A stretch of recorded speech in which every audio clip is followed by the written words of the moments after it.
ज्ञानाञ्जनशलाकया चक्षुरुन्मिलितं येन तस्मै श्रीगुरवे नमः। श्रीचैतन्यमनोभीष्टं स्थापितं येन भूतले स्वयं रूपकदा मह्यं ददाति स्वपदान्तिकं। वन्देऽहं श्रीगुरो श्रीयुतपरकमलं श्रीगुरून् वैष्णवांश्च श्रीरूपं साग्रजातं सहगणरघुनाथान्वितं तं सजीवं साद्वैतं सावधूतं परिजनसहितं कृष्णचैतन्यदेवं श्रीराधा कृष्णपादान् सहगणललिता श्रीविशाखान्वितांश्च।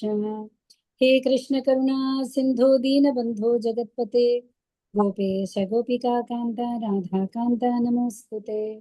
तप्तकाञ्चन गौराङ्गे राधे वृन्दावनेश्वरी वृषभानुसुते देवी प्रणमामि हरिप्रिये।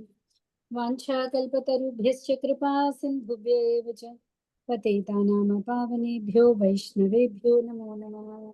श्रीकृष्ण चैतन्य प्रभो नित्यानंद श्री अद्वैत गदाधर श्रीवासादि गौरभक्तवृंद। हरे कृष्णा कृष्ण कृष्णा हरे हरे हरे राम राम राम हरे हरे। नमो विष्णुपादाय कृष्णपृष्ठाय भूतले श्रीमते भक्तिवेदांत स्वामिन्यते नामिने। नमस्ते सारस्वते देवे गौरवाणी प्रचारिणे निर्विशेष शून्यवादी पाश्चात्यदेशकारिणे। मूकं करोति वाचालं पङ्गुं लङ्घयते गिरिं यत्कृपातमहं वन्दे परमानन्दमाधवं। श्रीगुरुं दीनतारणं कृष्णचैतन्यम् ईश्वरम्।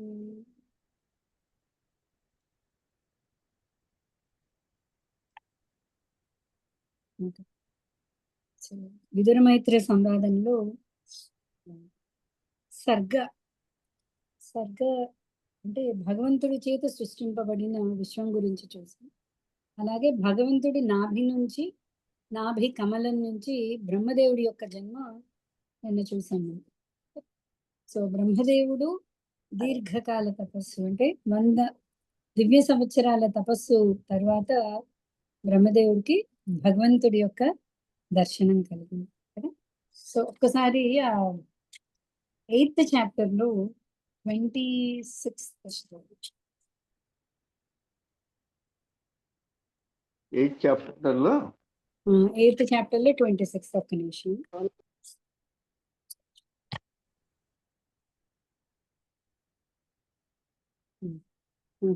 ఎయిత్ చాప్టర్ లో 26th శ్లోకం ఒకసారి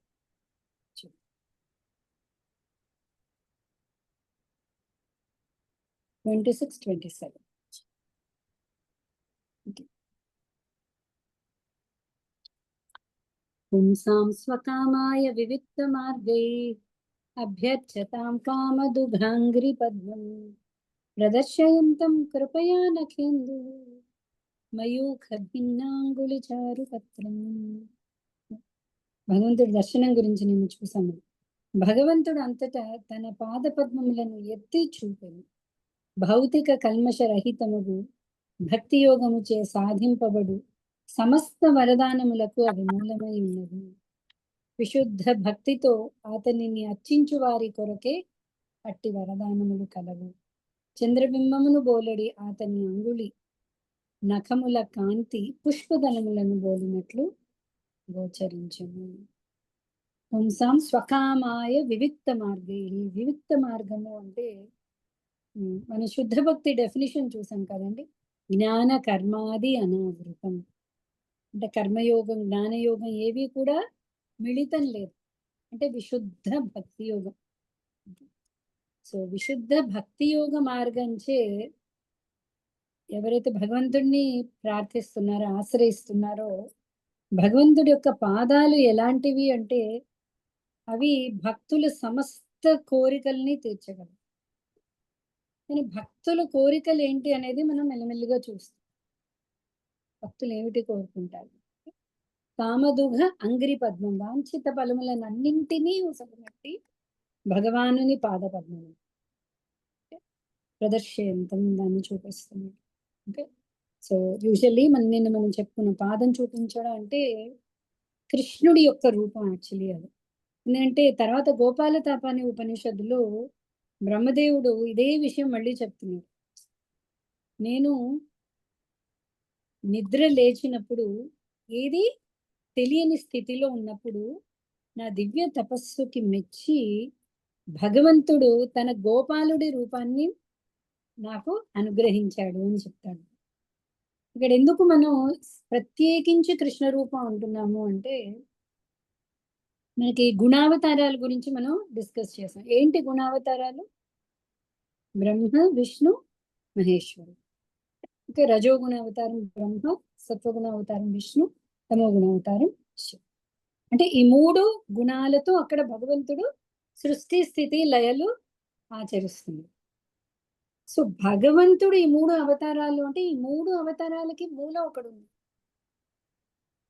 ఆ మూలం ఎవరు అన్నదానికే మనం ఇక్కడ చూస్తున్నాం. అంటే విష్ణువుకి కూడా మూలం, బ్రహ్మకి కూడా మూలం, శివుడికి కూడా మూలం అని అనుకోవచ్చు. ఎప్పుడు జనాలు జనరలీ శివకేశవుల భేదంలో చాలా మంది కొట్టుకుంటూ ఉంటారు. శివుడా కేశవుడా, శివుడు గొప్ప, విష్ణువు గొప్ప. ఇక్కడ బ్రహ్మదేవుడు అంటున్నాడు ఈ మూడిటికి కూడా మూలం ఒకడు ఉంది, అతన్నే మనం భగవంతుడు అంటున్నాం. ఇవాళ మళ్ళీ బ్రహ్మదేవుడి ప్రార్థనలు చూస్తాం ఇవాళ చాప్టర్. ఓకే, ఇక్కడ ప్రత్యేకించి పాదం ఎత్తి చూపడం అనేది కేవలం కృష్ణ రూపంలో జరుగుతుంది. ఓకే, అలాగే నెక్స్ట్ శ్లోకం కూడా చూడండి. ముఖేన లోకార్తి హరస్మితేన పరిస్ఫురత్కుండల మండితేన శోణాయితేనాథ నాథర బింబ భాస ప్రత్యర్హయంతం సునసేన భక్తులు నర్చెడి సేవను శుభ్రువ భక్తులు నర్చెడి సేవను సమ్మతించుచు అతడు తన సుందర దరహాసముచే వారి ఆర్తిని హరింపజేయునట్టు వాడు. అధర కాంతి చేతను నాసిక కనుబొమ్మల సౌందర్యము చేతను ప్రకాశితమయ్యేది కారణమున కుండల మండితముకు అతని ముఖబింబము మిగుల మనోహరముగా ఉందని. సో మనం చేసే భక్తులు ఎప్పుడైతే విశుద్ధ సేవ చేస్తున్నారో కృష్ణుడికి ప్రభుపద రాస్తారు అక్కడ. సో ఎలా ఈ భక్తిని ఇప్పుడు నేను ఎలా అంటే ఈ భక్తి చేయంగానే కృష్ణుడు రుణపడిపోయినట్టు భావిస్తాడు. అరే వీళ్ళు నాకు భక్తి సేవను అనరించారు, నేను వీళ్ళకి రుణపడి ఉన్నాను, అయితే వీళ్ళకి ఏం కావాలి, భక్తులకి ఏం కావాలంటే అది ఇవ్వడానికి రెడీగా ఉన్నాడు. ముందు శ్లోకం అదే చూసి భక్తుల అన్ని కోరికలు అతని పాదాలు తీర్చేస్తారు. కానీ భక్తులు ఏం కోరుకోవట్లేదు. భక్తులు ఏం కోరుకుంటున్నారు? భగవత్ సేవ. సో భగవత్ సేవని ఇస్తున్నాడు, ఇచ్చి వాళ్ళకు ఆనందం వస్తుంది, ఆ ఆనందంలో తను ఆనందం పొందుతున్నాడు. సో ఇలా ఎప్పుడైతే పూర్తి సేవతో శుద్ధమైన భక్తి సేవతో అతడు తృప్తి చెందుతాడో కృష్ణుడు ఏం ఇస్తాడు ఇక్కడ సుందర దరహాసముచే, అంటే వాళ్ళకి దర్శన భాగ్యాన్ని ప్రదర్శించి ఆ దర్శనంలో అతని యొక్క దరహాసం, ఇవాళ నా సేవ స్వామికి తృప్తినిచ్చింది కదా. సో స్వామి యొక్క దరహాసం సమస్త భక్తుల యొక్క సమస్త దుఃఖాలని ఆర్తిని అన్నింటినీ కూడా దూరం చేస్తుంది. స్వామి యొక్క పాదాలు సమస్త కోరికల్ని తీరుస్తుంది. ఆ స్వామి దరహాసం అనేది ఉంది కదా, దరహాసం ఏమవుతుంది, వాళ్ళ మొత్తం సమస్త ఆర్తి హరింప చేస్తుంది. సో ఒకళ్ళని చూడంగానే ఇప్పుడు మనం వెళ్ళాం అనుకోండి ఒకళ్ళ ఇంటికి, వాళ్ళు అంటే వాళ్ళ ప్రవర్తనని బట్టి మనకు అర్థమైపోతుంది మనం రావడం వాళ్ళకి ఇష్టం ఉందా లేదా. ఓకే, సో ఎప్పటి నుంచో మన గురించి ఆనందపడుతూ తలుస్తున్నారు అనుకోండి, కళ్ళలో ఒక మెరుపు కనిపిస్తుంది కదా, అప్పుడు మనకు కూడా కొంచెం ఆనందం వస్తుంది. ఓహో నేను రావడం వీళ్ళకి ఇష్టమే సుమా అని అనుకుంటారు. ఓకే, సో భక్తుడు సేవ చూసి భగవంతుడు దరహాసం ఇస్తాడు.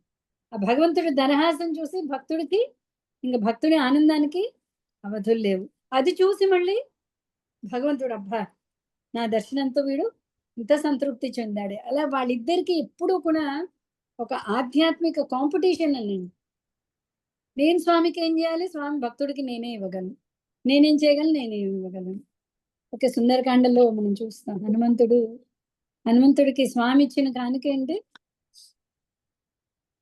ఆలింగనం. ఆలింగనం. ఇంత చేశాడే మారుతి, నేనేమి ఇవ్వగలను ఈ మారుతికి. సపోజ్ మారుతికి కాంక్ష ఉందనుకోండి రాజవ్వాలి అని, రాజ్యం ఇచ్చేయచ్చు. సో ఏమి ఇవ్వగలను, కానీ నేను తీర్చుకోవాలి. స్వామి ఎప్పుడు కూడా రుణం ఉంచుకోవాలి, స్వామి తీర్చుకోవాలి. సో స్వామి ఏం చేస్తాడు, ఆలింగనం, దరహాసం, దర్శనం. ఓకే, ఇవన్నీ కూడా భక్తులకి నిజంగా దాని మీదే ఆర్తి. ఇప్పుడు ఆర్తి పోగొట్టడం అంటారు. ఇప్పుడు యశోదమాయకి బ్రజభూమిలో చూసాం అనుకోండి, పొద్దున్న లేచినప్పటి నుంచి ఆవిడకి ఆర్తి. ఆర్తి అంటే ఆమెకి అర్థమైంది యాంగ్షియస్. సరే ఇవాళ కృష్ణుడికి ఏం చేయాలి, కృష్ణుడు అక్కడికి వెళ్ళకూడదు, ఇక్కడికి వెళ్ళొద్దు, వాళ్ళ ఇళ్ళకి వెళ్ళకూడదు, ఏం చేయాలి అని ఒక తపన. మనందరికి కూడా తపన ఉంది, కానీ ఆవిడకి తపన ఎవరి మీద ఉంది, భగవంతుడి మీద. మన తపనంతా భౌతికత్వం మీద ఉంది. అంతే తేడా, ఇద్దరికి భావం ఒకటే, తపన ఒకటే, కానీ ఆవిడకి భగవంతుడి మీద ఆ తపన ఉంది. సో మనకి తపన దేని మీద, తపన అనేది మనకుంది, దాన్ని మనం ఏం చేయాలి, భగవంతుడికి, భగవత్ సేవకి, భగవంతుడి నామానికి, వేటికి తేడా లేదు. సో మన తపన ఎక్కడ రావాలి అంటే భగవత్ సేవ చేయడానికి. అరే ఇవాళ సేవ అవుతుందా లేదా, ఆ తపన కరెక్టే. ఆంజనేయ స్వామి ఆర్తి, చాలా ఆర్తి, అంతా వెతుకుతున్నాడు, అమ్మవారికి అనిపించట్లేదు. స్వామివారికి ఏంటి ఇంత యాంగ్షియస్, భక్తులు ఎప్పుడు నిర్మలంగా ప్రశాంతంగా ఉండాలి కదా. ఆంజనేయ స్వామి ప్రశాంతంగా లేడు, లంకకి వెళ్ళినప్పుడు వెతుకుతున్నాడు, ఆర్తితో వెతుకుతున్నాడు.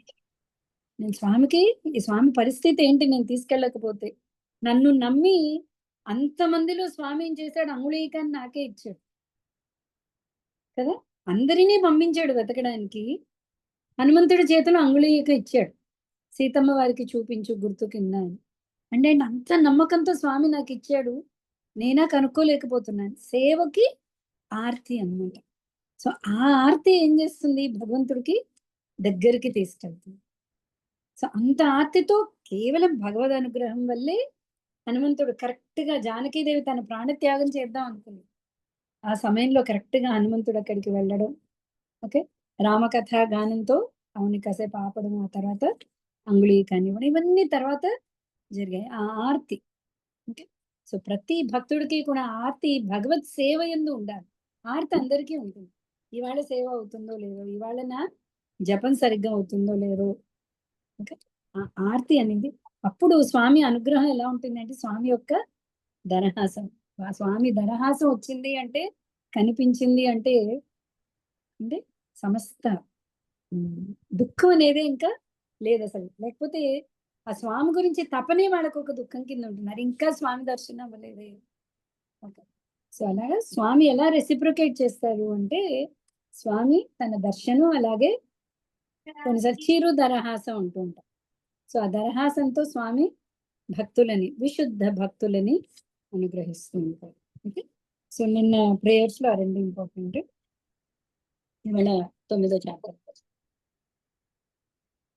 సో 9వ చాప్టర్ సృజన శక్తి కొరకు బ్రహ్మదేవుని ప్రార్థనలు. సో బ్రహ్మదేవుడికి స్వామివారి దర్శన భాగ్యం కలిగింది, అలాగే దరహాస చూసే భాగ్యం కూడా కలిగింది. కళ్ళు మెల్లిగా తీసి ఉన్నాడు స్వామి. ఓకే, అప్పుడు బ్రహ్మదేవుడు ప్రార్థిస్తున్నాడు.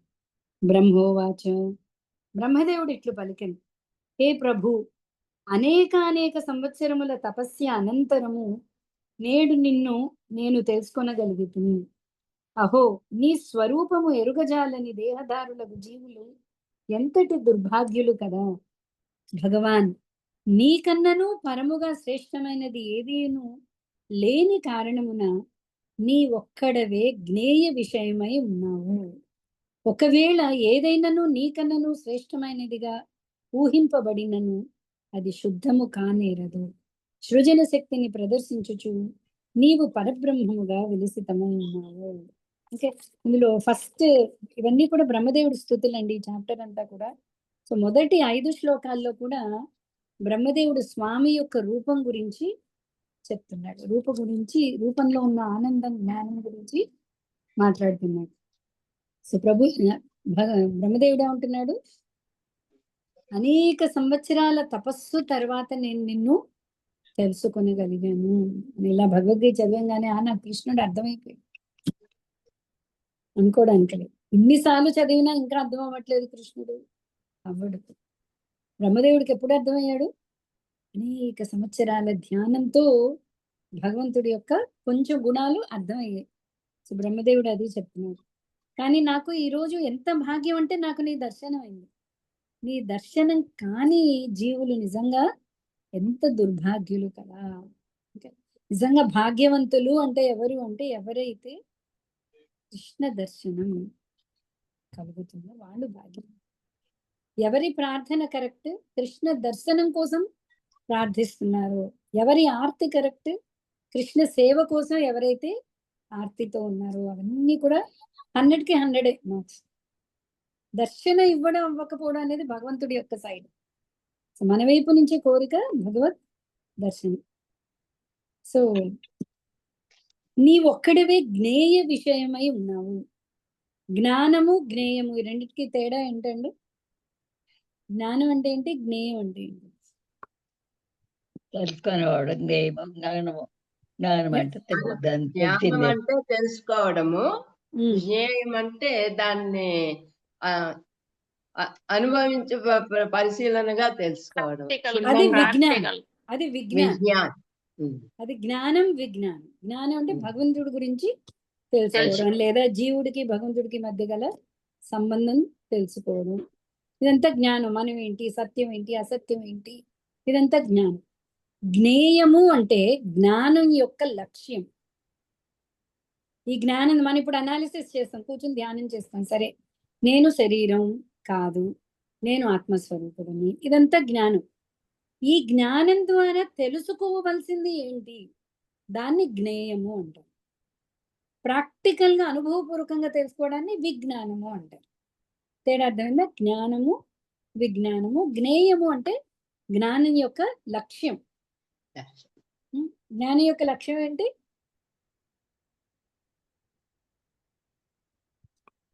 బ్రహ్మదేవుడు చెప్తున్నాడు, నీకన్నను పరముగా శ్రేష్టమైనది ఏదీను లేని కారణమున నీ ఒక్కడవే జ్ఞేయ విషయమే ఉన్నావు.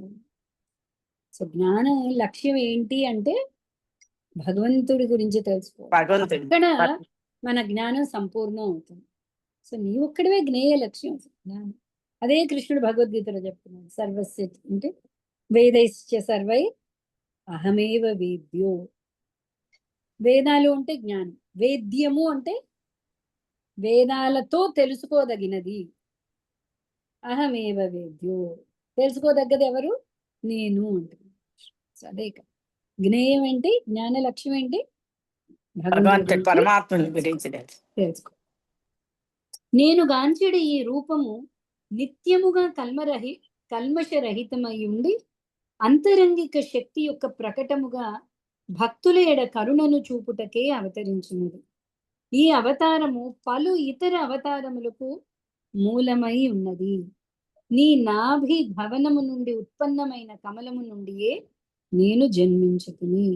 సో ఏ రూపమైతే బ్రహ్మదేవుడికి దర్శనమైందో, బ్రహ్మదేవుడు ఏమంటున్నాడు, ఈ అవతారములు పలు ఇతర అవతారములకు మూలమై ఉన్నది. ఈ అవతారము పలు ఇతర అవతారములకు మూలమై ఉన్నది.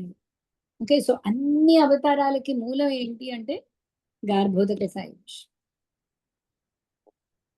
ఇంకా అర్థమైందా?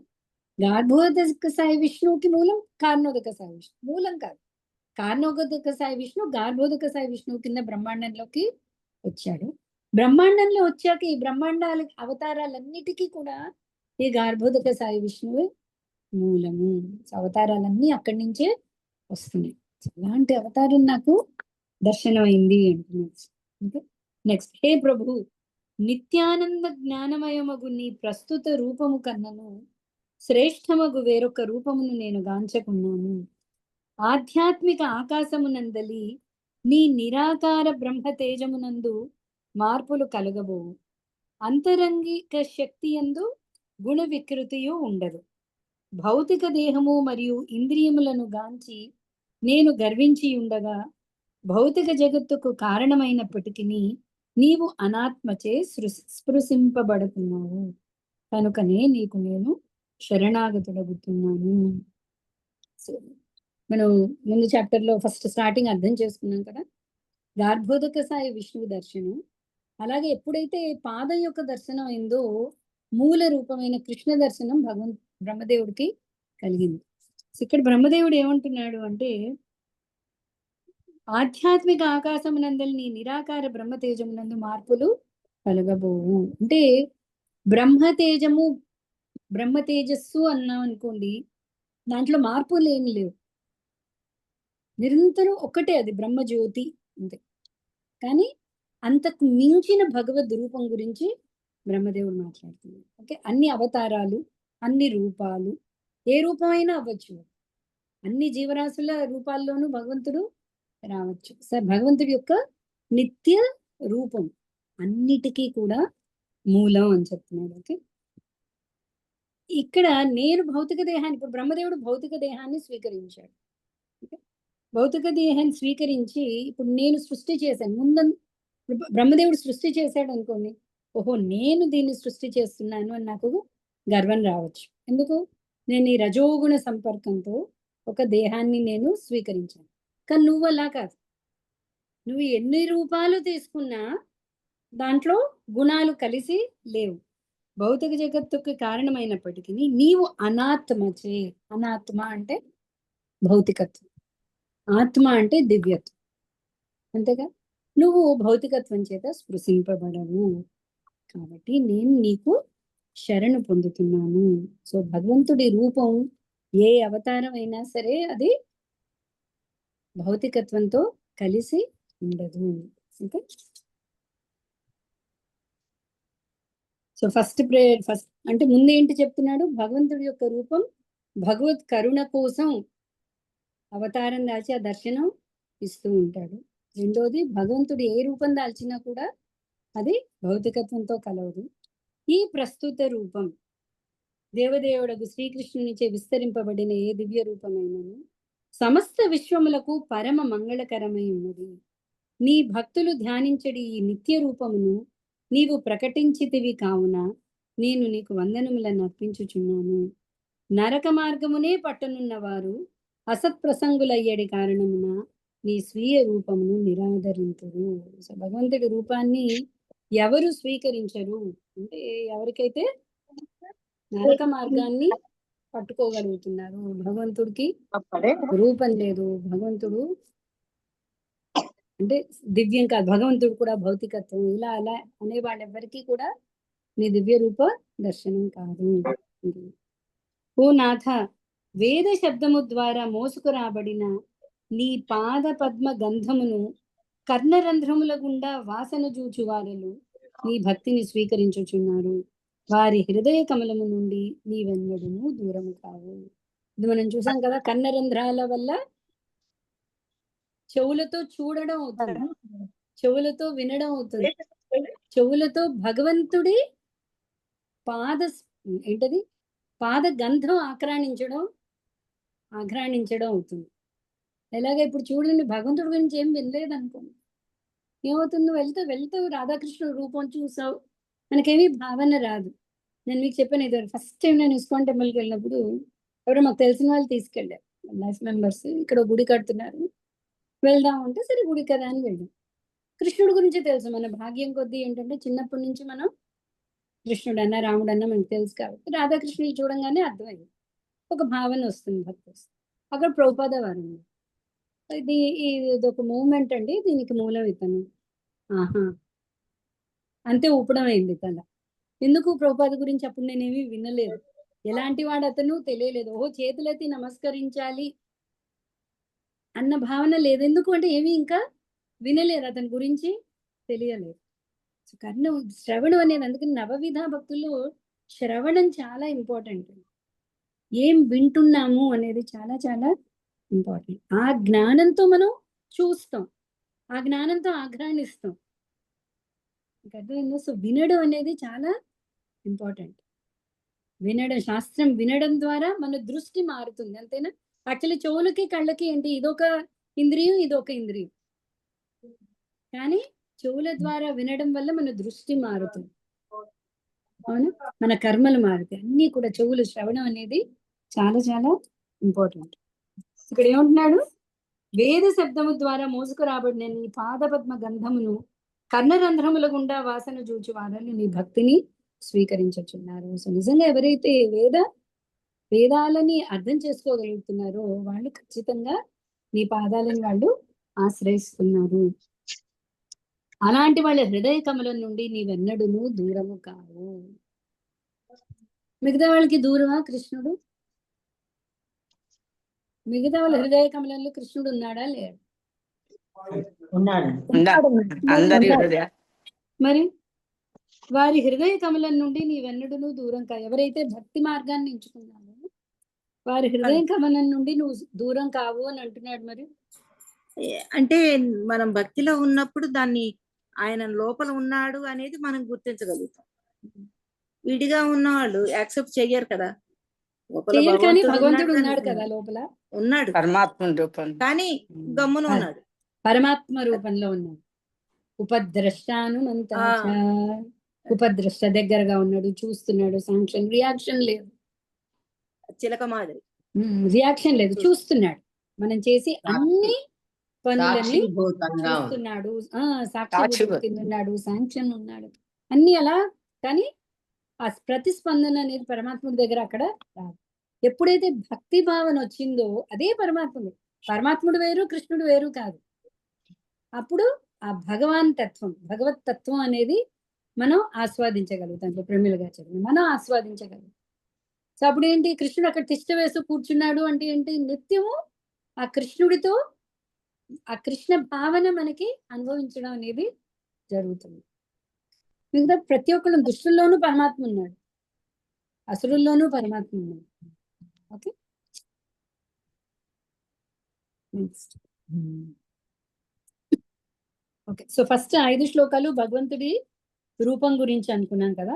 6 నుంచి 10 వరకు జీవుల యొక్క పరిస్థితి గురించి బ్రహ్మదేవుడు చెప్తున్నాడు. ఓ ప్రభు, ప్రపంచ జనులు సమస్త భౌతిక క్లేశములతో కలవరపడి ఉండి సర్వదా భీతాబహులై ఉందురు. వారు ఎల్లప్పుడూ సంపద, దేహము, బంధువులను రక్షించుటకే యత్నింతురు. శోకముతోనూ మరియు అధర్మయుత కోరికలు, సంపత్తితోనూ నిండి ఉండి వారు తమ కార్యమును పేరాసతో నేను, నాది అనడి నస్వర భావనలపై ఆధారము కావింతురు. నీ అభయ చరణార విందముల ఆశ్రయము గొననంత వరకు వారి అట్టి క్లేశములతోనే నిండి ఉందురు.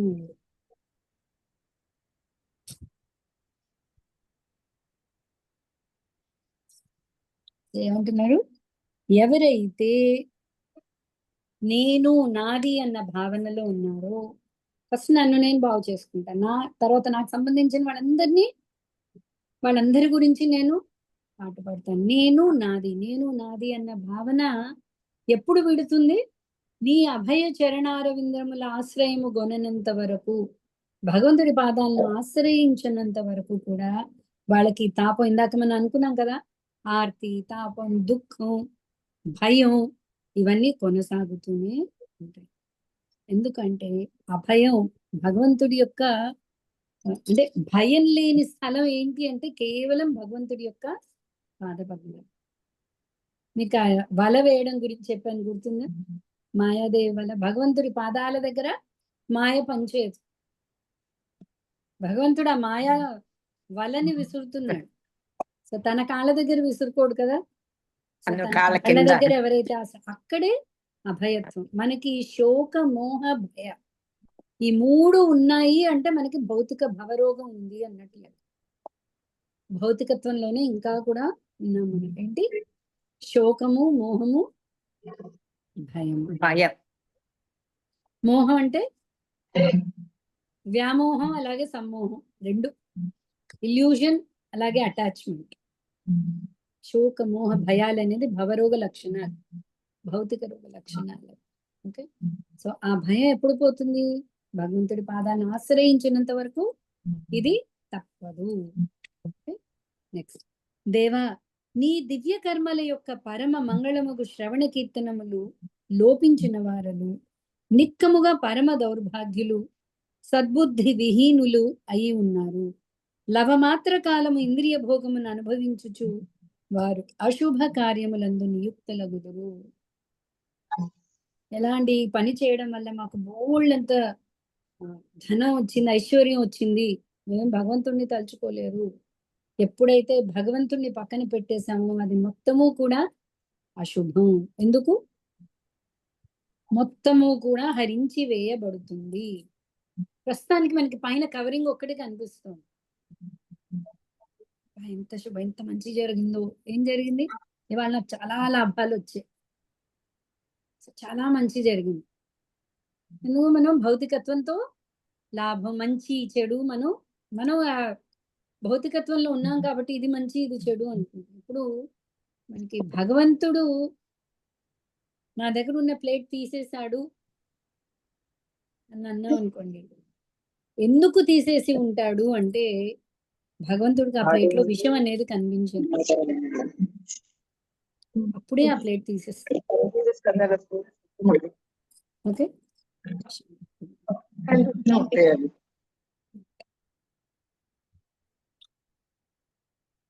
సో ఎప్పుడైతే ఈ ఏం చూస్తున్నా, సో భగవంతుడిని పక్కన పెడితే అసలు భాగ్యం అనేదే లేదు.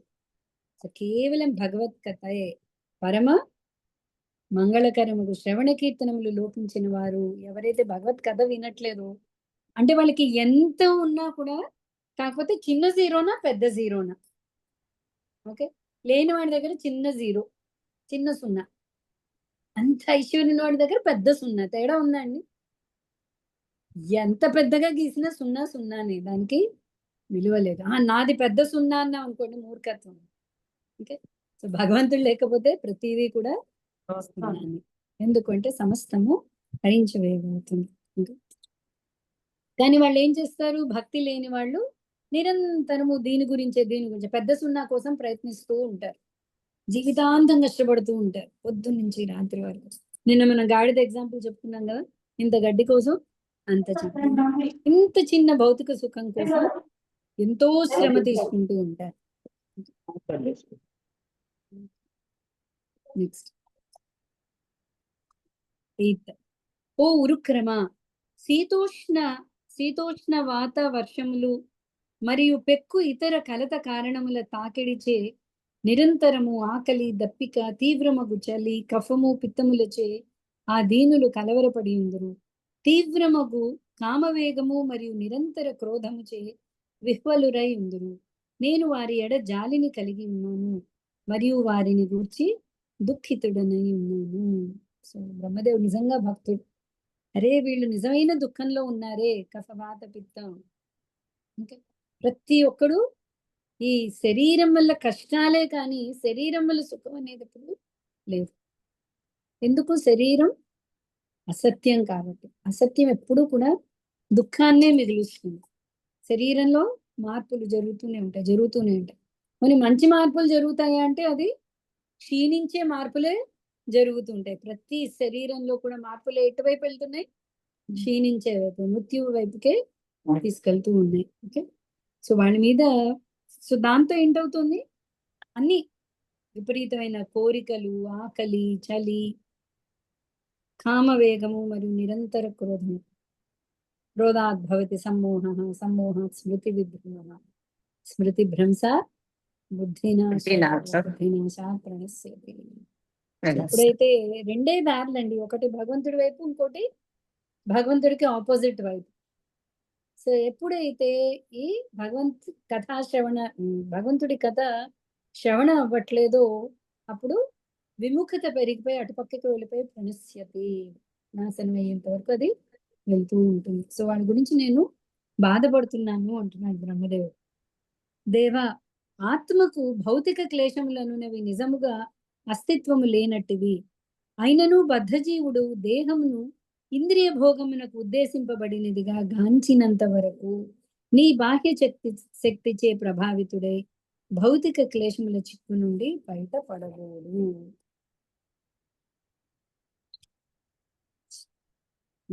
సో దేహం ఉన్నది దేనికోసం? ఇంద్రియ భోగం కోసమే అని అనుకున్నంత వరకు నీ బాహ్య శక్తిచే ప్రభావితుడై, భగవంతుడి యొక్క మాయ వల్ల ఈ భౌతిక క్లేశాలు అనే చిక్కు నుంచి అతడు బయటపడడు. అట్టి భక్తి రహితులు తమ ఇంద్రియములను మిగుల కష్టదాయకమును ఎడతెగనిదియు అగు కర్మల యందు నిలిపి ఉందురు.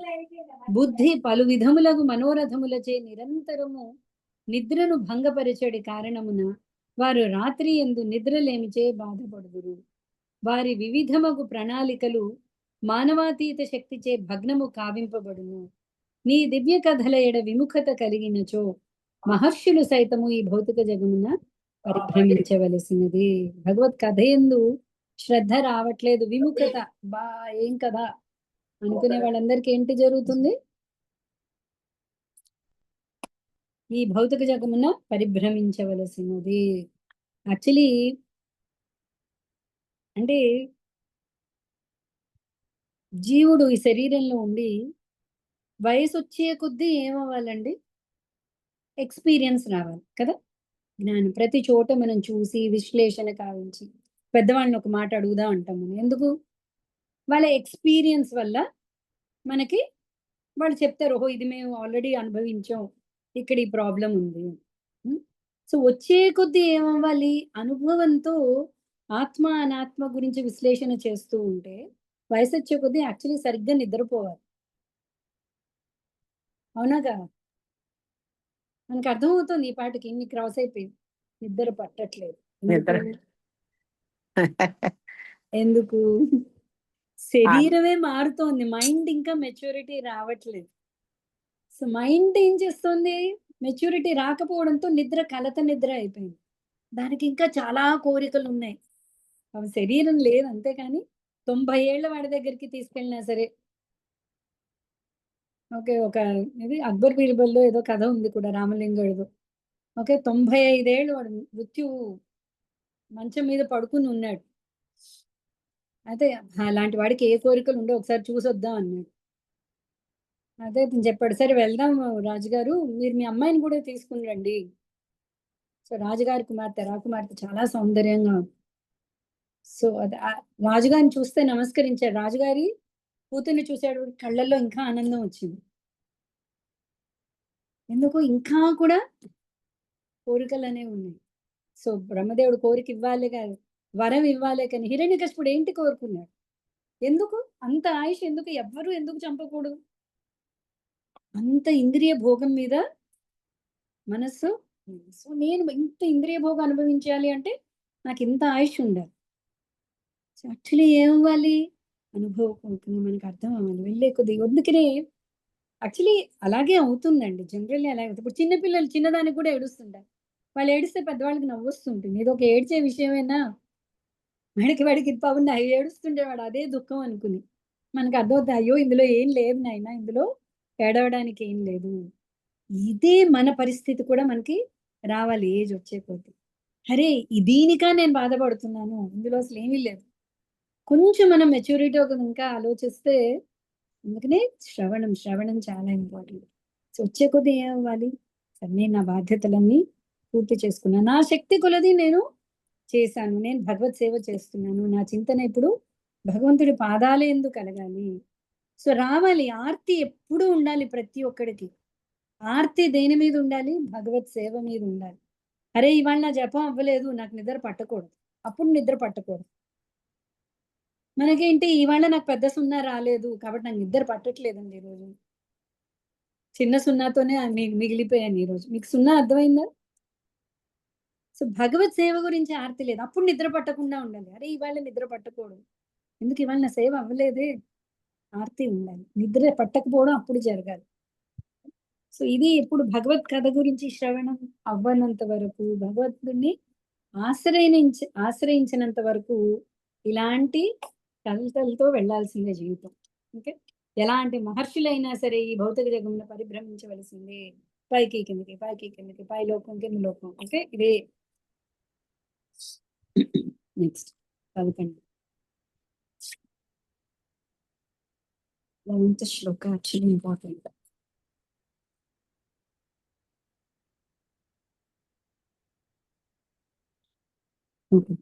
హే ప్రభు, నీ భక్తులు ధర్మయుతమగు శ్రవణ విధానముచే కర్ణముల ద్వారా నిన్ను కాంచగలుగుదురు. ఆ విధంగా వారి హృదయములు పరిశుద్ధములైనంతట నీవు అచట ఆసీనుడవగుదువు. నీ భక్తుల ఎడ నీవెంతగా అనుగ్రహమును కలిగి ఉందు అనగా ఏ ప్రత్యేకమగు రూపమునందు వారు నిన్ను సదా ధ్యానింతురు ఆ నిత్య రూపమునందే నీవు ప్రకటమగుదువు. సో ఎవరైతే ఈ శ్రవణ విధానం ద్వారా భక్తులు నిన్ను కాంచగలుగుదురు ధర్మయుతమగు శ్రవణ విధానముచే. సో అప్పుడు శ్రవణం ఏం చేస్తుందండి? శ్రవణం అయ్యే కొద్దీ చేతోదర్పణమార్జనం, మనస్సు అనే దర్పణం శుద్ధి అవుతుంది. శుద్ధి అవుతే ఏమవుతుంది? మనసు క్లీన్ గా ఉంటే కృష్ణుడు అక్కడ వచ్చి తిష్ట వేసి కూర్చుంటాడు. అంతేనా చెప్తున్నాడు? నాహం తిష్టామి వైకుంఠే, నేను వైకుంఠంలో కూర్చుని ఉండను. ఎత్ర గాయంతి మద్భక్తాః, ఎక్కడైతే నా భక్తులు నన్ను ప్రేమతో గానం చేస్తున్నారో తత్ర తిష్టం, అక్కడ కూర్చుంటాడు హృదయ కమలంలో. అప్పుడు కృష్ణుడు వచ్చి కూర్చుంటాడు. ఓకే, ఎలాంటి అనుగ్రహం చూపిస్తావు అంటే ఆ భక్తుడికి, మనం దీని గురించి నిన్న డిస్కస్ చేశాం, మీకు గుర్తుందండి? ఒక్కొక్క జీవుడికి ఒక్కొక్క భగవంతుడి రూపంతో నిత్య అనుబంధం అనేది ఉంటుంది. కొంతమందికి రాముడి మీద ఉండొచ్చు, కొంతమందికి నరసింహస్వామి మీద ఉండొచ్చు. ఓకే, చైతన్య మహాప్రభు టైంలో గోస్వాములు ఉన్నారు కదా, రూప గోస్వామి, సనాతన గోస్వామి, వాళ్ళిద్దరు అన్నదమ్ములు. ఓకే, వాళ్ళిద్దరికి ఇంకొక తమ్ముడు ఉన్నాడు, అనుపమ్ అని. అతనికి రాముడు అంటే విపరీతమైన ఇష్టం. అయితే వీళ్ళిద్దరూ అంటారు, ఇంట్లో మనం విగ్రహారాధన అన్ని చేస్తున్నప్పుడు అందరిది ఒకటి అయితే బాగుంటుంది కదా, ఈజీ అయిపోతుంది మనకి ఒకళ్ళకొకళ్ళు సేవ చేసుకోవడం. నువ్వు రేపటి నుంచి కృష్ణుడిని నమస్కరించు, నీ భక్తి భావం అంతా కూడా రాముడు కాకుండా కృష్ణుడు వైపు పెట్టు అని చెప్పారు. అన్నయ్య చెప్పేశాడు. అనుపమ ఆలోచిస్తున్నాడు, కృష్ణ కృష్ణ అనుకుంటున్నాడు, కానీ రాముడి రూపమే గుర్తొస్తుంది. సో నెక్స్ట్ డే రూప గోస్వామి దగ్గరికి వెళ్ళాడు. వెళ్ళి, అన్నయ్య నువ్వు చెప్పిన దాని గురించి నేను ఆలోచించాను, నేను నా ప్రాణాలను వదిలేయాలని అనుకుంటున్నాను. అదేమిటి అలా అంటున్నావు అని. నువ్వు ఇచ్చిన మాట నేను చేయలేకపోతున్నాను, రాముడి నుంచి నా మనస్సు తిప్పుకోలేకపోతున్నాను. ఇప్పుడు రూప గోస్వామి అంటాడు, నీ భక్తిని పరీక్షించడం కోసమే అలా చెప్పాను నాయన. ఎందుకు అంటే నిత్య అనుబంధం ఒకటి ఒక్కొక్కళ్ళకి ఒక చోట ఉంది. నేను మీకు ఎగ్జాంపుల్ చెప్తుంటాను. హనుమంతుడిని తీసుకెళ్ళి మనం విష్ణుమూర్తి రాముడు నా పక్కన కూర్చో అంటే కూర్చోలేడు. పాపం కూర్చున్న ముళ్ళ మీద కూర్చున్నట్టు ఉంటుంది. ఒక్క సాఖ్యరసంలో ఉన్న వాళ్ళే అక్కడ కూర్చోగలరు. సీతమ్మ వారు కూర్చోగలరు, హనుమంతుడు కూర్చోలేడు, భరతుడు కూర్చోలేడు. వాళ్ళకి కంఫర్టబుల్ సిచ్యువేషన్ ఏంటంటే భగవంతుడి యొక్క పాదాలు కదా. దాస్యరసంలో అదే వాళ్ళకి. వీళ్ళకి వచ్చిన ఆనందం ఎక్కువ, వాళ్ళకి వచ్చిన ఆనందం ఎక్కువ అంటే లేదు, వీళ్ళకి 100% అక్కడే ఆనందం. సో అలాగే ఇక్కడ ఏంటంటున్నాడంటే, నీ భక్తులేడ నీవెంతగా అనుగ్రహం కలిగి ఉండు అనగా, ఏ ప్రత్యేకమగు రూపమునందు వారు నిన్ను సదా ధ్యానింతురో ఆ నిత్య రూపమునందే నీవు ప్రకటమగుదు. ఒక చిన్ని కృష్ణుడి మీద భావన ఉంది అంటే చిన్ని కృష్ణుడి కింద దర్శనం ఇస్తాను. ఓకే, కృష్ణుడిని తండ్రిగా భావించే వాళ్ళకి తండ్రి కింద దర్శనం ఇస్తాడు. కృష్ణుడిని ప్రియుడిగా భావించే వాళ్ళకి ప్రియుడి కింద, కృష్ణుడిని భర్తగా భావించే వాళ్ళకి రాముడైనా సరే ఎవరైనా సరే భగవంతుడు ఎంత అనుగ్రహం. ఇది భక్తి సాధన ద్వారా మనం మన సహజ స్థితిలో ఉంచబడతాము. ఆ సహజ స్థితిలో వచ్చేంత వరకు కూడా అది సంపూర్ణ అవ్వదు. మీకు అర్థమేమో?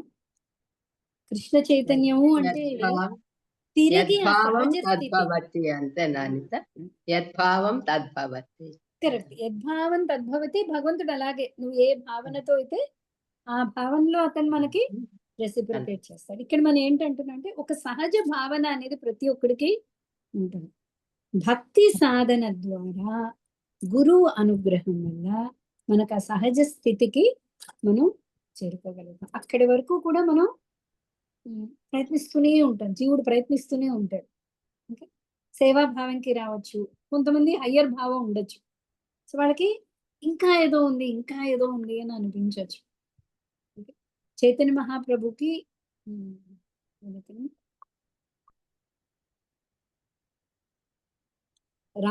రాయ రామానంద్, మనం ఇప్పుడు కొవ్వూరు కనుక వెళ్తే రాజమండ్రి పక్కన కొవ్వూరు, చైతన్య మహాప్రభుకి రాయ రామానంద్కి ఒక విశేషమైన డిస్కషన్ జరుగుతుంది.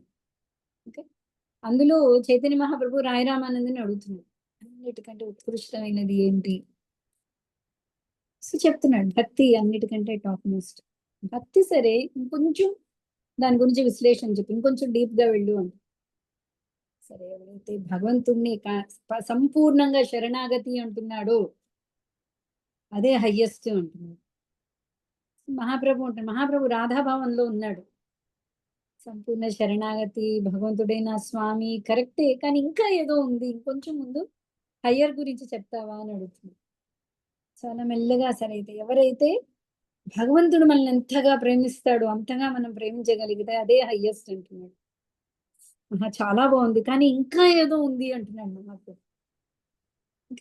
అలాగా భగవంతుడు, ఎందుకంటే చైతన్య మహాప్రభు ఒక రాధాభావంలో ఉన్నాడు.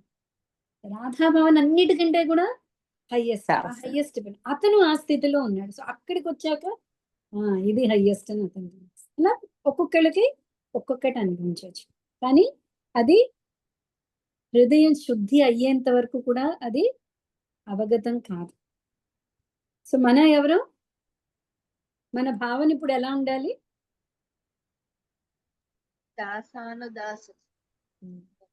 చైతన్య మహాప్రభు రాధా భావంలో ఉన్నా కూడా అతను ఏం చెప్పాడు? గోపీ భర్తృ దాస దాసానుదాస, గోపికలకి భర్త అయిన కృష్ణుడి దాసులకు దాసులకు దాసుడని నేను. వెంటనే కృష్ణుణ్ణి, ఆ గోపికల కథ వినంగానే కృష్ణుణ్ణి ప్రియుడి కింద భావించకూడదు. మన ఇంకా చాలా అనర్థాలు ఉన్నాయి. ఓకే, గోపీ భర్తృ దాస దాసానుదాస, పరంపరకి గురువు గారికి మనం దాసులు. దాస్య భావనతో ఫస్ట్ మొదలు పెట్టాలి భక్తి. సో అది వినంగా వినంగా వినంగా వినంగా, అది ఈ జన్మే అవ్వచ్చు, నెక్స్ట్ జన్మ అవ్వచ్చు, ఇంకో 10 జన్మలు కూడా అవ్వచ్చు. తొందర ఏమన్నా ఉందా అండి? ఏమీ లేదు. భక్తిలో తొందరే లేదు, తొందర అక్కర్లేదు భక్తిలో. ఎందుకంటే భక్తి ఎప్పుడు కొనసాగుతూనే ఉంటుంది. అది నెక్స్ట్ జన్మ అయినా కొనసాగుతుంటుంది, ఇప్పుడైనా కొనసాగుతూనే ఉంటుంది. భక్తులు ఎప్పుడూ తొందర పడక్కర్లేదు. ఓకే, అలా అని కలియుగంలో ఉన్నాం కదా, సో ఆలస్యము చేయకూడదు. ఎందుకంటే కలి ప్రభావాన్ని మనం ఇంకా తట్టుకోవడం కష్టం అయిపోతూ ఉంటుంది. అందుకని తొందరే తప్ప భక్తిలో వేరే తొందర ఏం లేదు. ఎందుకంటే ఇప్పటికే కష్టపడుతున్నాం, ఇంకా ఇంకా వచ్చేటప్పటికి కలి ప్రభావం ఇంకా ఉంటుంది, అప్పుడు ఇంకా ఎనర్జీ కావాలి మనకి, అవునా లేదు? భగవంతుడు ఏ రూపంలో అయితే ఆ రూపంలో అనుగ్రహిస్తాడు. చెప్పండి. తర్వాత జన్మలో మనం అంటే మన భక్తి ఈ జన్మలో కొంతవరకు ఉన్నా నెక్స్ట్ జన్మలో కొనసాగుతుంది అని అనుకోవడానికి మనకు తెలియకపోవచ్చేమో కదండి అక్కడ. మనకి తెలియదు, అందుకనే మనకి శాస్త్రాలు చెప్తున్నాయి. అర్జునుడు భగవద్గీతలో అడుగుతున్నాడు, కృష్ణ నువ్వేదో భక్తి అంటున్నావు, నేనేదో డ్యూటీ అంటున్నాను, ఇప్పుడు ఇది చేయక అది చేయక మధ్యలో నేను ప్రాణం వదిలేసాను అనుకో, అసలు నా పరిస్థితి ఏంటి? కనీసం కర్మయోగం అన్నా చేస్తే బెటర్ జన్మ అన్నా వస్తుంది. ఇప్పుడు అందులోనూ నేను పరిపక్వత చెందలేదు, నువ్వు చెప్పిన భక్తి మార్గానికి నేను ఇంకా పూర్తిగా రాలేదు. ఇప్పుడు ఇది పోయింది, అది పోయింది.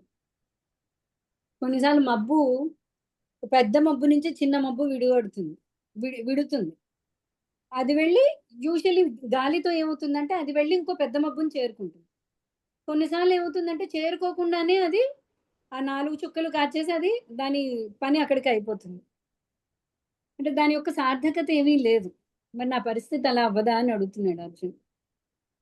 అప్పుడు కృష్ణుడు చెప్తున్నాడు, ఈ భక్తి మార్గంలో కించిత్ నష్టం కూడా లేదు నాయన, నీ భక్తి ఎంతవరకు అయితే అంతవరకు నేను ప్రొటెక్ట్ చేస్తాను, నువ్వు ఆ తర్వాత స్టెప్ నుంచి నువ్వు మొదలెడతావు అని కృష్ణుడు చెప్తున్నాడు. సో అందుకనే మనకి శ్రవణం చాలా ఇంపార్టెంట్. సో ఇప్పుడు మనం విన్నాం కదా, మనకి అర్థమైంది, ఓహో నా భక్తికి వచ్చిన ఆటంకం ఏమీ లేదు. భక్తికి ఒక చోట ఆటంకం వస్తుంది, ఏమిటది? కొన్ని చోట్ల భక్తి నష్టం అవుతుంది. ఎప్పుడు భక్తి నష్టం అవుతుంది? వచ్చినప్పుడు, విరక్తి వచ్చినప్పుడు. విరక్తి వస్తే భక్తి ఎందుకు నష్టం అవుతుంది?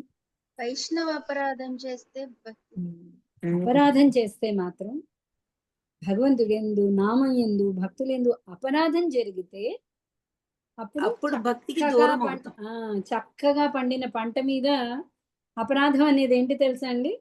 ఒక మదం ఎక్కిన ఏనుగును వదులుతున్నాం, పంటంతా అప్పుడు నాశనం అవుతుంది. భక్తి అప్పుడు నష్టం అవుతుంది. అందుకనే అందరూ పాప భీతి కంటే అపరాధ భీతి ఎక్కువ ఉండాలి. పాప భీతి ఏదో పాపం చేసాం దానికి తగ్గ పనిష్మెంట్ అనుభవించేసాం అయిపోయింది. అపరాధం చేస్తే ఇన్ని రోజులు చేసిన భక్తి నష్టం అవుతుంది. సో అపరాధం దగ్గర చాలా చాలా జాగ్రత్తగా ఉండాలి. ఒక్క దాని తప్ప భక్తి అలాగే ప్రొటెక్ట్ అయ్యి ఉంటుంది. మనకి భగవంతుడు అందుకని అందరినీ వదిలేయలేదు. ఆచార్యుల్ని పంపించాడు, శాస్త్రాల్ని పంపించాడు. నాయన నీకు దీని మీద ఇంట్రెస్ట్ రాగానే ఇది నీకు మార్గం, ఇక్కడ నువ్వు జాగ్రత్తగా ఉండు. ఓకే, వీళ్ళందరూ ఉన్నారు నీకు సహాయం చేయడానికి, నువ్వు నా దగ్గరికి రావాలి అని అనుకోవాలే కానీ వీళ్ళందరూ కూడా నిన్ను నా దగ్గరికి తీసుకొస్తారు కృష్ణుడు చెప్తున్నారు. ఓకే,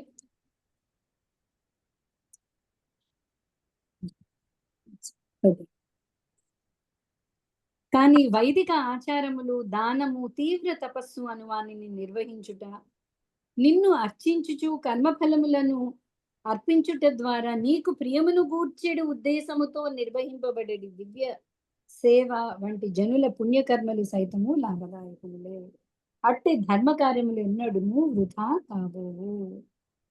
సో ముందేం చెప్పాడు, ఎన్ని నీ భక్తికి కనెక్టెడ్ కాకపోతే అవన్నీ సున్నాలే. ఇక్కడేమంటున్నాడు, సున్నా కదా అవన్నీ సున్నాలే అంటే దానం పక్కన పెట్టేది, దానం వల్ల ప్రయోజనం లేదు అంటున్నాడు కృష్ణుడు. కరెక్టేనా అండి? అంటే దాన ధర్మాలు చేయొద్దు అంటున్నాడు, భగవద్గీతలో చెప్తున్నాడు. యజ్ఞము, దానము, తపస్సు ఏం చేసినా కూడా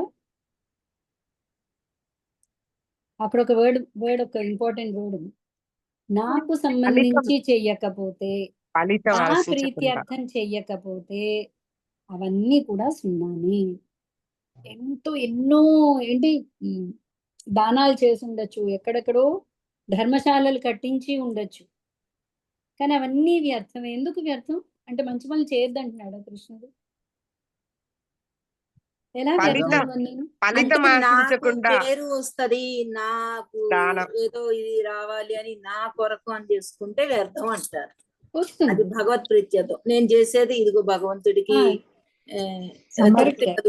కానీ దానివల్ల వచ్చిన నష్టం ఏంటి? నేను దానం చేశాను, అనేక దానాలు చేశానండి, ఏంటి అది పుణ్యపాపల కర్మల్లో వస్తుంది మేడం, అది పుణ్యపాపల కర్మల్లో వస్తుంది, పుణ్యం వస్తుంది. కానీ పుణ్య ఫలితాలు వచ్చి అర్పణం చేసేస్తున్నామంటే అది కృష్ణార్పణం పుణ్యం వల్ల ఏదైనా ప్రాబ్లం ఉందా? కర్మని బంధిస్తారు. ఈ భౌతిక పుణ్యే మత్స్యలోకాన్ని వస్తుంది. ఆ పుణ్యం అయిపోగానే పుణ్యే మత్స్యలోకాలు గుర్తుపెట్టుకోవాలి. ఆ పుణ్యం క్షీణించగానే మళ్ళీ బ్యాక్ స్టెప్ 1 బాల్ వేసాం మళ్ళీ ఫాట్ మన వెనక్కి వస్తుంది, అది మళ్ళీ ఇక్కడి నుంచి మళ్ళీ వేసుకోవాల్సిందే. సో ఆ రకంగా ఎప్పుడైతే అది భగవత్ ప్రీత్యర్థం కాలేదో బ్రహ్మలోకం వరకు వెళ్ళినా కూడా మళ్ళీ పుణ్యం క్షీణించగానే మళ్ళీ వెనక్కి రావాలి. కాబట్టి అవన్నీ కూడా నిష్ఫలితం. సో ఇక్కడ ఏం చెప్తున్నాడు, ఏవైతే సో అలానే దానం చేయొద్దా, తపస్సు చేయొద్దా అంటే యజ్ఞదాన తపస్సు ఎప్పుడు వదలొద్దని చెప్పాడు కృష్ణుడు. అంటే ఏంటి, కానీ ఏం చేయాలి, నీకు ప్రియము గూర్చేడు ఉద్దేశముతో నిర్వహింపబడేది దివ్య సేవ వంటి జనుల పుణ్యకర్మలు సైతము లాభదాయకములే. భగవత్ ప్రీత్యర్థం గురించి చేసినప్పుడు దానాలు, ధర్మాలు ఇవన్నీ కూడా అంటే మనకి శ్రేయస్సునే కలిగిస్తాయి. లేకపోతే అదొక కళలా అయిపోయింది. ఓ కళలో ఒక చోటుకి వెళ్ళాం, మనకు వచ్చిన డబ్బులన్నీ ఖర్చు పెట్టేసాం, మళ్ళీ వెనక్కి వచ్చాం. టూర్కి వెళ్ళి మళ్ళీ వెనక్కి వచ్చాం, మళ్ళీ ఏంటంటారు మళ్ళీ ఎక్కడ వేసిన గొంగళి అక్కడే ఉంది అని, ఎక్కడ వేసిన గొంగళి అక్కడే ఉంది, ఎక్కడ వేసిన రాయి అక్కడే ఉంది, కదలదు. ఈలోపు వెళ్ళొచ్చేసింది, కానీ మళ్ళీ అక్కడికే వచ్చింది కాబట్టి కదిలినట్టు లెక్క కాదు. సో దానమైనా, యజ్ఞమైనా, తపస్సైనా, పుణ్యకార్యమైనా ఏదైనా భగవత్ ప్రీత్యర్థం చేయగలగాలి, అప్పుడు దానివల్ల ఫలితం. 12వ శ్లోకం అనిత వదిలేసానా? దేవతల గురించి వస్తుంది. ఓకే, చాలా ఇంపార్టెంట్ శ్లోకం. ఓ ప్రభు, దేవతలు వనరించు అర్చనముచే నీవు అంతగా సంతుష్టి చెందబో. పలు విధములైన సంభారములతో వారిని అతి వైభవపూర్ణ అర్చనకై ఏర్పాట్లు కావించినను లౌకిక అత్యాశలచే నిండి ఉందురు. నిర్హేతుక కరుణను చూపుట కొరకే నీవు ఎల్లరి హృదయములందు పరమాత్ముని రూపమున వసించి ఉన్నావు. నీవే నిత్య సుహృతువు, కానీ భక్తి రహితునికి నీవు అలభ్యుడవు. దేవతలు ఇంకా గొప్ప, మనకంటే విశేషంగా భగవంతుడిని ప్రార్థిస్తారు, కానీ భగవంతుడికి వాళ్ళ మీద అంత సంతృప్తి లేదు. ఎందుకు? వాళ్ళు చేసిన పనులన్నీ మంచివే, ఆ అర్చన కరెక్టే, వాళ్ళకి భగవత్ ప్రీత్యర్థంతో అంటే భగవంతుణ్ణి ప్రార్థిస్తున్నారు, దేవాది దేవుణ్ణి, కానీ కోరికలు ఉండిపోయాయి. ఇంకా దేవతలందరూ మనం చూసాం, దేవతలను ఇంద్రుడు ఎప్పుడు ఇంద్రుడు భక్తుడు కాదా? భక్తుడే, భగవంతుడికి భక్తుడే, కానీ ఏం చేస్తున్నాడు? మిశ్ర భక్తి అంటారు అక్కడ. ఇంకా రాజ్యం మీద కాంక్ష ఉంది ఇంద్రుడికి, అందుకనే ఎప్పుడు ఎవరు అంటే వచ్చినా ఏదో ముందు ఒకటి కోరికతోటే ప్రార్థిస్తా ఉంటారు కదా, దేవతలందరూ మరి కష్టాల నుంచి తీర్చు, ఇక్కడి నుంచి ఉద్ధరించు. కరెక్ట్, రక్షణ కోసము, రాజ్యం కోసము ఎవరు తపస్సు చేసిన ఇంద్రుడు ముందు తన సింహాసనం కదులుతోందా ముందు చూసుకుంటాడు, ఎందుకంటే దాని మీద ఇంకా కాంక్ష ఉంది. సో ఇంద్రుడు భక్తుడే, కానీ సో ఇంద్రుడి పరిస్థితి ఏంటి అంటే ఒక్కొక్క ఇంద్రుడు మళ్ళీ సపరేట్ జీవుడు. సో ఎప్పుడైతే అతను నారదులు లాంటి వాళ్ళ చేత ఉద్ధరింపబడతారు వాళ్ళు, సో అప్పుడు వాళ్ళకి అర్థమవుతుంది ఇంకా శ్రవణం. సో మెల్లిగా బయటపడచ్చు, బయటపడి పూర్తిగా శరణు పొంది ఇప్పుడు బలి చక్రవర్తి నెక్స్ట్ ఇంద్రుడు అవుతాడు. బలి చక్రవర్తి మహాభక్తుడు. సో బలి చక్రవర్తికి ఇంద్ర పదవితో వచ్చిన నష్టం ఏం లేదు, ఎందుకంటే ఆల్రెడీ ప్యూరిఫైడ్. సంపూర్ణ శరణాగతి పొందిన వాడికి ఇంద్ర పదవి ఇచ్చిన, అసలు ఇంద్ర పదవి నథింగ్, కానీ ఇదివరకు ఇంద్ర పదవి కోసం ప్రయత్నించాడు కాబట్టి ఆ ఇదివరకున్న కోరికలను కూడా భగవంతుడు తీరుస్తాడు. మీకు అర్థమైంది? సో శుద్ధ భక్తుడు ఇప్పుడు ధ్రువుడికి శుద్ధ భక్తి వచ్చేసిన తర్వాత మొత్తం రాజ్యాన్ని ఇచ్చేశాడు, దానివల్ల వచ్చిన నష్టం లేదు. కానీ ఇక్కడ దేవతల చేత ఇంకా పూర్తిగా సంతృప్తి చెందలేదు కృష్ణుడు. ఎందుకు అంటే భౌతికత్వం నేను అనుభవించాలి అన్న కోరిక ఇంకా వాళ్ళల్లో మిగిలిపోయింది. కానీ శుద్ధ భక్తులు అందుకనే దేవతల కంటే కూడా గొప్పవాళ్ళు. ఇంకా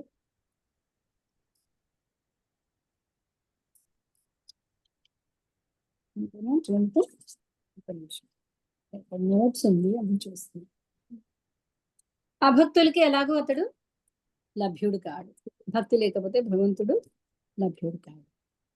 సో ఏంటంటే శాస్త్ర పఠనం అనండి, దానం అనండి, యజ్ఞం అనండి, ఎప్పుడైతే భగవత్ ప్రీత్యర్థం జరుగుతుందో అవన్నీ కూడా లాభదాయకములే. అట్టి ధర్మ కార్యము ఎన్నడును వృధా కాబోదు, అది వేస్ట్ అవ్వదు. నేను ఎంత దానం చేసినా కృష్ణుడి ప్రీత్యర్థం.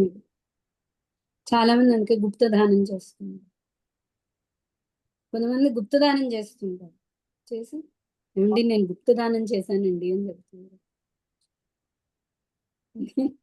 అంటే ఏంటి చెప్పుకోవాలి, మళ్ళీ ఎక్కడో ఒక చోటు చెప్పుకోవాలి మనం చేసిన దానం. ఎందుకు అంటే అది మన కోసమని చేస్తున్నాం.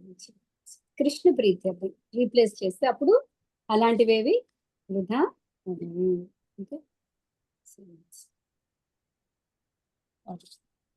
సో ఇక్కడ ఈ సెక్షన్ అయింది. 14th నుంచి ఇంకా బ్రహ్మదేవుడు ప్రత్యేకించి భగవంతుడికి చేస్తున్న ప్రార్థనలు. సో ఫస్ట్ 5 శ్లోకాల్లో బ్రహ్మదేవుడు భగవంతుడి యొక్క రూపం గురించి మాట్లాడాడు. నిత్య రూపం, భగవాన్ రూపం బ్రహ్మజ్యోతి కంటే కూడా ఉన్నతమైనది. ఓకే, అతడు భౌతిక ప్రపంచంలో అవతారాలు తీసుకున్నా కూడా అనాత్మ చేత అతడు సృజింపబడడు. సో అలా రూపం గురించి చెప్పాడు. నెక్స్ట్ జీవుల కర్మల గురించి, ఎవరైతే భగవంతుడి కథ ఎందు విముఖత ఉందో వాళ్ళు ఈ బ్రహ్మాండంలో భ్రమిస్తూనే ఉండాలి. మహర్షులైనా అయ్యి ఉండొచ్చు వాళ్ళు. ఓకే, అలాగే దేవతలైనా సరే, దేవతల కూడా ఎప్పుడైతే ఇంద్రియ ప్రీత్యర్థం అనేది ఉంది, ఇంద్ర భోగము అనేది ఇంకా ఉందో అది సంపూర్ణ భక్తి కింద నువ్వు స్వీకరించవు అని చెప్తున్నాడు. శుద్ధ భక్తులు ఈ దేవతల కంటే కూడా గొప్పవాళ్ళు, అభక్తులకి అసలు నేను వచ్చే ప్రసక్తే లేదు. అలాగే యజ్ఞదాన తపస్సులు నిన్ను ఉద్దేశించి చేసినప్పుడు అవి లాభదాయకములు, లేకపోతే అన్నీ కూడా వ్యర్థాలే అని చెప్పారు. ఓకే, సో రేపటి శ్లోకాలు కూడా చాలా బాగున్నాయండి. బ్రహ్మదేవుడు భగవంతుణ్ణి ప్రార్థించి, సో ఫస్ట్ సుప్రభాతం అయిపోయింది. ఫస్ట్ సుప్రభాతం బ్రహ్మదేవుడే చేస్తున్నాడు భగవంతుడు. ఎందుకంటే భగవంతుడు కళ్ళు తెరుచుకోగానే ముందు ఎవరున్నారు అక్కడ? బ్రహ్మదేవుడు ఒక్కడే ఉన్నాడు. సో బ్రహ్మదేవుడు సుప్రభాత శ్లోకం కూడా రేపు చదువు. శ్రీ వెంకటాచలపతే తవ సుప్రభాతం. సుప్రభాతం అనగానే ఏమర్థమైందండి మీకు? భగవంతుడు పడుకుని ఉన్నాడా లేదా? ఉత్తి బ్రహ్మజ్యోతి అన్నా అనుకోండి, అసలు బ్రహ్మజ్యోతి పడుకోవడం ఏంటి, లేవడం ఏంటి, కూర్చోవడం ఏంటి? ప్రభుపాదవారు అక్కడ భాష్యాల్లో అలాగే రాస్తారు.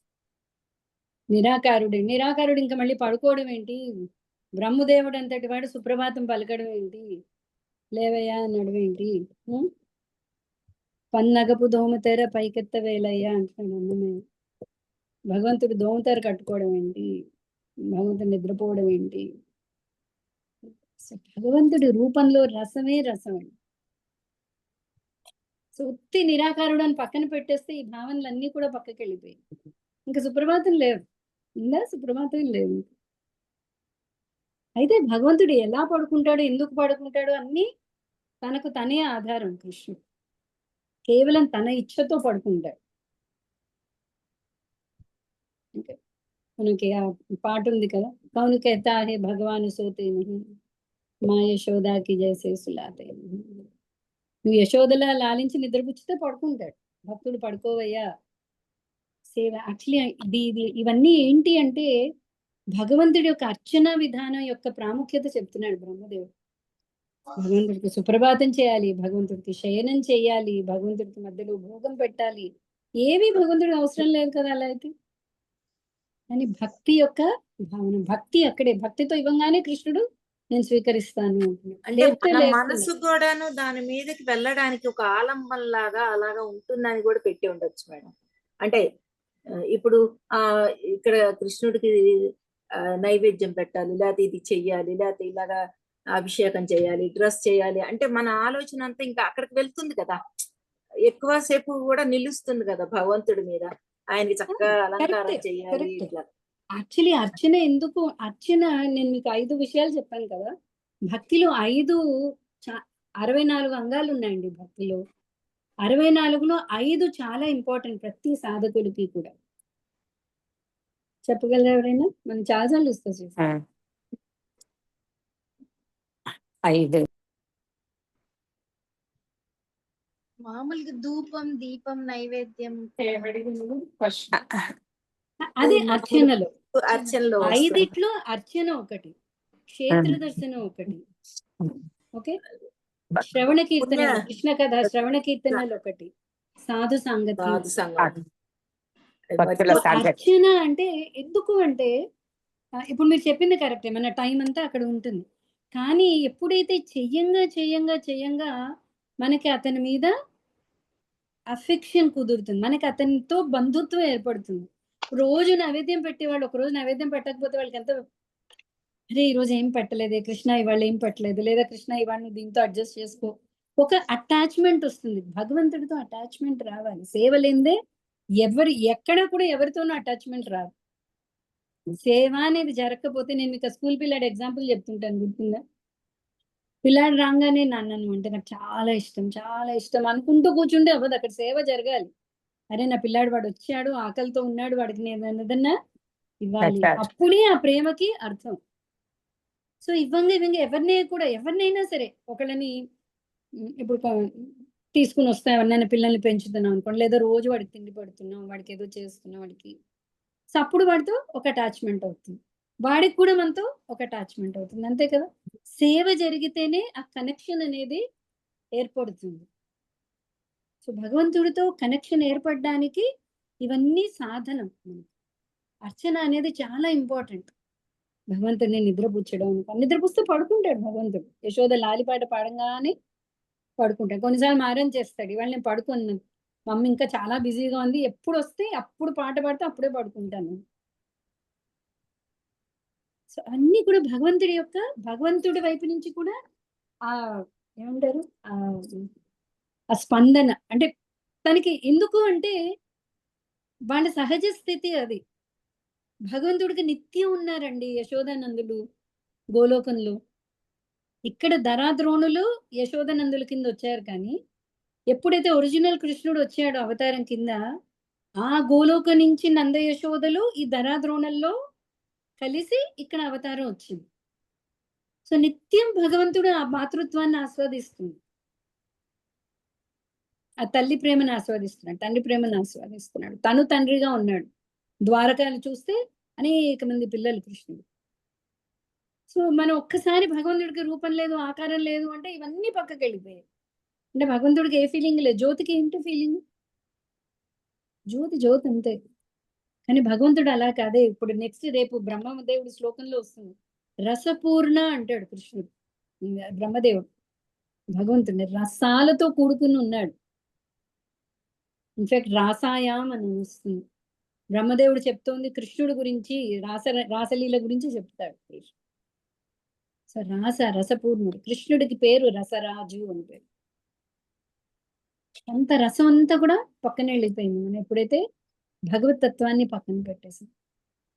అందుకనే బ్రహ్మేతి పరమాత్మేతి భగవానితి మూడు కూడా పరమ సత్యమే అయినా కూడా సంపూర్ణం భగవాన్, భగవత్ తత్వంలోనే మనకి సంపూర్ణత్వం అర్థమవుతుంది. ఓకే అండి, మళ్ళీ రేపు కలుద్దాం. గ్రంథరాజ్ శ్రీమద్ భాగవతం की जय, श्रीमद् भगवद्गीता की जय, श्रीमद् प्रभुपाद की जय। वांछा कल्पतरुभ्यश्च कृपा सिन्धुभ्येव पतितानां पावनेभ्यो वैष्णवेभ्यो नमो नमः। अनंत कोटि वैष्णव वृंद की जय।